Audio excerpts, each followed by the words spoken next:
mag-share ka sa crowd. It's my very, very first time, of course. At ito po, pinaghandaan ko for 3 years. Pinangarap ko po talaga to. Sinulat ko na po yung script. Kaya lang sa sobrang haba, hindi ko na binitbit kasi baka hindi po tayo matapos. So, share ko lang po sa inyo yung konting story ng buhay ko. Ayan, yun po lang ako ng bata ko. Ipinanganak po ako mahirap. So, yung talagang totoong mahirap na yung tipong kakain ka na lang, ipapakain mo pa sa mga kapatid mo. Yung tipong kailangan mabusog muna sila bago ikaw. Mahaba po kasi nag-separate yung parents ko kasi siguro 8 na kami magkakapatid. Sa kanila na-realize na hindi nila mahal yung isa't isa.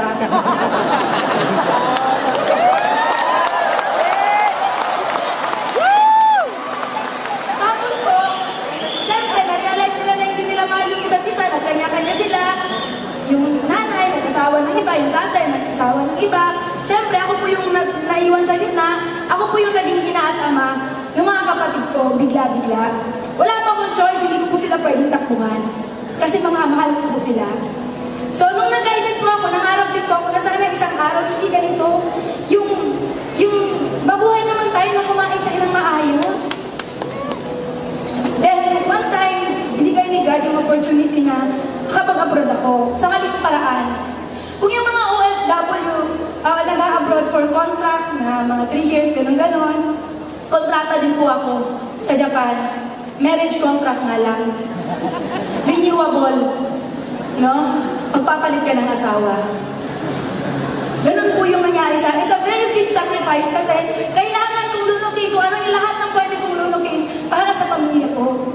Para sa mga kapatid ko. Then sabi ko dati, I was 18 years old that time, pumunta ako ng Japan. Sabi ko, yes, ito na to. Pangarap na bahay, sasakyan sa Philippines, makukuha ko dito. Kailangan mag 26 years old na ako. Meron na ako lahat niyan. Kaya lang nung 26 years old na ako, nangyari guys, wala lahat yun. Parang, ano nangyari pagharap ko sa salamin? Rosie, tumatanda ka na, pumapangit ka pa. Gusto mo ba yan?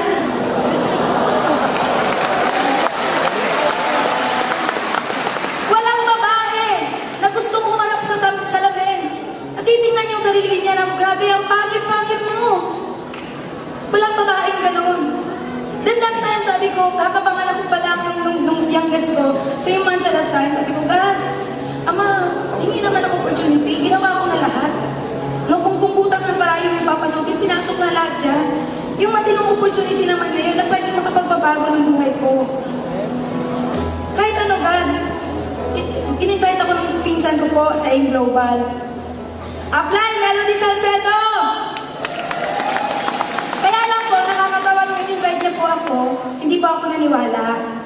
Kasi po yung pinsan ko, kilala ko po siya since childhood. Sabay po kami lumaki.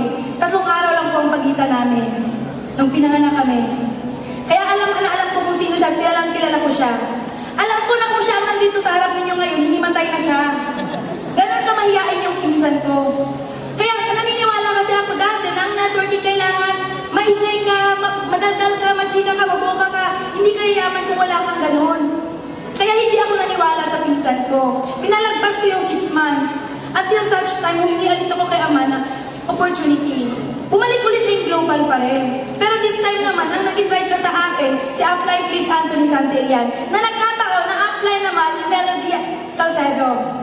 Yes! Balak ka kay Apply, thank you. Siguro kanina sa mga shares, na-invite sila in person. Sa akin po kasi na-invite ako through online, Facebook. Then that time pa, hindi pa po ako marunong mag-computer. Kasi nung panahon po nang nag-graduate ako ng high school graduate lang po ako. Pero okay lang yun, wala sa pinag-aralan niya, nasa laman ng bulsa yan. High school lang po ako, pero nung nag-start po ako ng Facebook, ganun po, nasa ng X, nasa ng Y. Diba? Kaya sabi ko sa apply ko, paano ko gagawin yung business?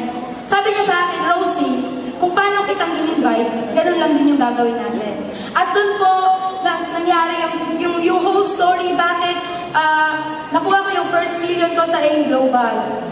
Diba? Sa Japan, lagi sinasabi nung ginagawa ko yung network sa Japan, maraming mga 40 years na sa Japan, 30 years, 20 years na sabi, Rosie, tulungan mo ako. Tulungan mo akong gawin yung business. Kasi gusto ko nang umuwi sa Pilipinas for good. nagsasabi, mga kabataan, ate, tulungan mo naman ako. Tulungan mo ako makahanap ng hapon, puntang Japan. Kasi gusto ko mag-abroad. Gusto ko maiahon yung pamilya ko sa kahirapan. Isipin niyo yun, Pilipinas, Japan, yung mga nandun gusto kong umuwi sa Pilipinas, yung mga nasa Pilipinas gusto kong umuwi doon. Parehong reason, gustong maiahon sa kahirapan at gustong maiahon yung pamilya sa kahirapan, makasama yung mga mahal sa buhay. Diba? Pera yung naghahati sa dalawang bansa. Pera yung naglalayo sa pamilya. Diba? Yung magulang sa anak, kapatid sa kapatid. Akala ng iba, OFW, bayani. O, pagpalagay na natin, oo, yes. Marami natutulungan yung mga OFW. Pero yung mga OFW, marami din pamilyang sinira. Mga anak na nagkaanak na lang din nang wala yung mga magulang. Diba? Guys, eto lang po yung nagpagising sa akin. Sa lahat sasabihin ko po sa inyo, ngayon na, last na to, promise. Bigyan niyo yung mga sarili ninyo ng 5 seconds. 5 seconds para tanungin yung sarili ninyo. Kung yun bang mga buhay na meron kayo ngayon, yung buhay na tinitirhan ninyo ngayon, yan ba yung buhay na gusto ninyo? Kasi kung yan ang buhay na gusto ninyo, ituloy niyo yan. Walang problema dyan. Diba? Pero kung hindi yan yung buhay na gusto ninyo, baguhin ninyo. Yun ang ginawa ko. Iniwan ko po yung Japan. Last April, umuwi na po ako dito for good. Diba? Dati po yung bahay namin, kuko, na kapag ka umuulan, hindi mo na kailangan ng balde. Tayo ka na lang talaga. Kasi wala ka lang may higaan. Nung nag-Japan po ako, nagbago naman siya ng konti lang. Pero ganun pa rin. Pero nag-aim global na po ako, binili ko po yung bahay namin ngayon ng mga anak ko dyan sa Davao, worth 4 million. Then last Wednesday lang po, sabi ko, hahataw muna ako. After yung bahay, sabi ko, hahataw muna ako talaga. Mga 6 months pa bago ako maglalabas ng sasakyan. Kaya lang sabi ko, paano ako makakahataw sa buong Mindanao kung wala akong sasakyan? Last Wednesday po, hindi sinasadyang na ilabas ko po yung Ford Everest ko. Kulay red, parang ako lang. Thank you so much. Sana may natutunan kayo sa mga sinabi ko. And of course, A1 Dragon! Mga Dragon! Thank you so much sa suporta sa grupo. Upline Alburo family, thank you so much. At lalong-lalo na sa aking mga international partners from Hong Kong, Riyadh, Singapore, Cyprus, Canada, at lahat-lahat na. Thank you po. Maraming salamat.